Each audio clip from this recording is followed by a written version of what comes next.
Hey church, Pastor Pat here with Pastor Robert and Julio, and we just wanted to make a short video for you to wish everybody a happy Thanksgiving. We also wanted to just let you know a little bit about what our hearts are thinking about these days with Thanksgiving and how we celebrate the holidays.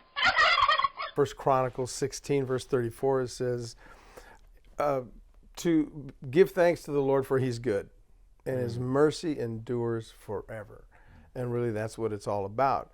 Giving thanks to God, and because he's good, and his mercies are new every morning, and it's great to give thanks to him. And just keeping that in mind, if you know the Lord, it's because he had mercy on you and he sent his Holy Spirit to come and get you. And if you, in any way we have any standing before God, is because of his grace and what he's done to give us his imputed righteousness when we put our faith in him. And he even gives us the ability to have the faith to believe in him. It's all about him. So, and Thanksgiving is a great holiday to give thanks and think and pause and think about all the blessings that he's blessed us with, and even things that he's intervened in and stop destruction or stop bad things coming our way, or halted or intervened and healed people. And it's just a great thing. My go-to psalm for Thanksgiving is Psalm 100, because this one verse in there that says, "Enter into his gates with thanksgiving. Be thankful to him, bless his name." All through the Psalms, we see that one of the ways to come into God's presence is thanksgiving. So it's easy to remember Psalm 100 about Thanksgiving. Yeah, like for me, and just thinking right now too, it's the blessings of more than just specifically Thanksgiving, because I know we come to Psalms and everything, and Thessalonians is one of them that I come to. But this actually for me, what's speaking a lot this couple of weeks, it's about like the grace of God, and I'm so thankful for that, right? So Ephesians chapter 2, verses 8 to 10, and it talks about like by grace we've been saved through faith, right? And so I'm very thankful that it is God's grace that saved me, and there's nothing other than me just putting my faith in the Lord, right? And it starts there. So for me, it's just that. It's just that His grace is sufficient for me. I'm so thankful for that, and everything else cascades down from that, right? It's a dominoes effect of how I treat my wife and my kids, and even here at church, right? And it's because of His grace. So I'm just so thankful. I'm thankful for that. I come from a very large family.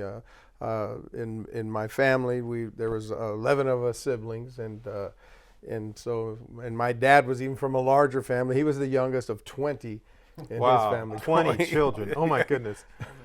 So yeah, and we as we were raising our children, Bertha and I, and we had our own traditions of how we would do different holidays and different things, but now we're kind of handing that off to our children, our son in particular. So around the holidays, we migrate over to his house, and now because he's married, and so his in-laws are coming over too, and it's usually a lot of people there. We play a lot of games. We love playing games. If you know my wife, she's really about a lot of games, and our daughter-in-law also.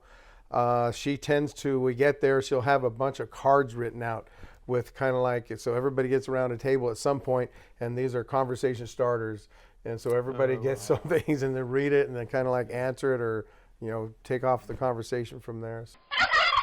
We're building our traditions, right, different from our parents, and so even this time around, like last year, we were talking about Wendy and I, just like the simplicity of just thanking the Lord, right, of just coming to Him instead of. I come from a big family, and Wendy comes from a big, huge family. And sometimes, you have food going around, you have, games going around, you have people, putting music, and we're thankful for those things, right? Like I'm so blessed that we have a big family like that. But here in Casa Grande, we've been here for about 3 years, it's only us, and so just the traditions that we're getting is like to bring it back to the Lord, to have the center of Him being in on that day, right? Yeah, food is absolutely we need to have, but it's just bringing it back to, like I said, the simplicity of His God's grace. There's value in tradition, and a lot of our traditions are around food, right? Certain meals, even if it's a rhythm of a special meal at certain times during the week.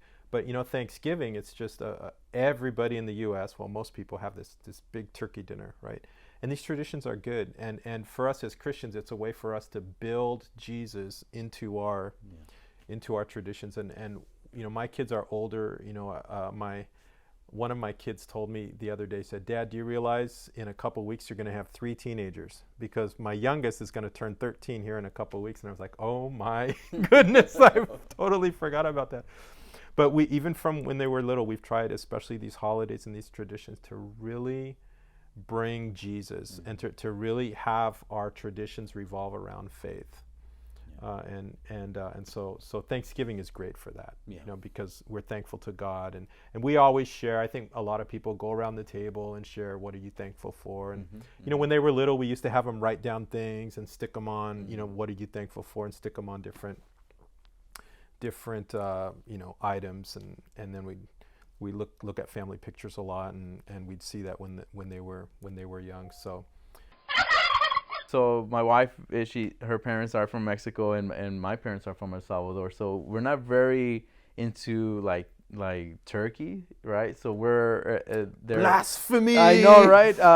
We're in our family's house. We grew up with pozole, right? So pozole is one of those things. What is pozole? Pozole, it's like pig. You have pig feet in there, which probably some of you guys will get grossed out, but it's so delicious actually. But and you have part of the pig that is on a soup, and they have put a lot of quite a few things. It's very flavorful.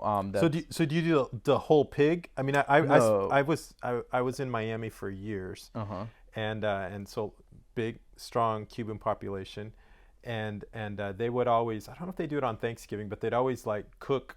A lot of families would cook an entire pig, and then it's on the platter, and then they have this apple in the pig's mouth. He's just kind of laying there with an apple in his mouth, and then they, Well, that would be so cool, and the one that they rotate too. So no, this one is just more like it's like a. So you don't eat turkey on Thanksgiving? We don't. Well, we do, but it's not a tradition. It's actually really on the opposite side. If mashed we put potatoes, turkey, gravy? mashed potatoes, we do gravy.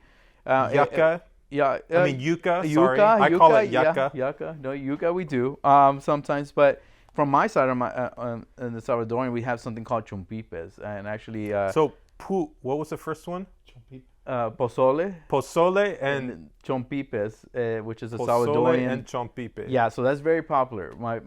I grew up with that. Thanksgiving, you have chompipe, which is chicken with it's marinated with other things on a bread.